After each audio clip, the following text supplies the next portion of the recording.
Now we're gonna set our bobbin. It'll tell you right here how to do it, and right here, take our string, place it in there. I like to use this little tool to help me.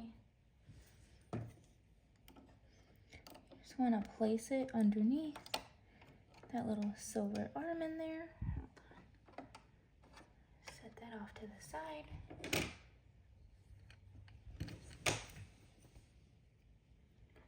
This silver arm right here, I know it's hard to see, right here, that's what I just slid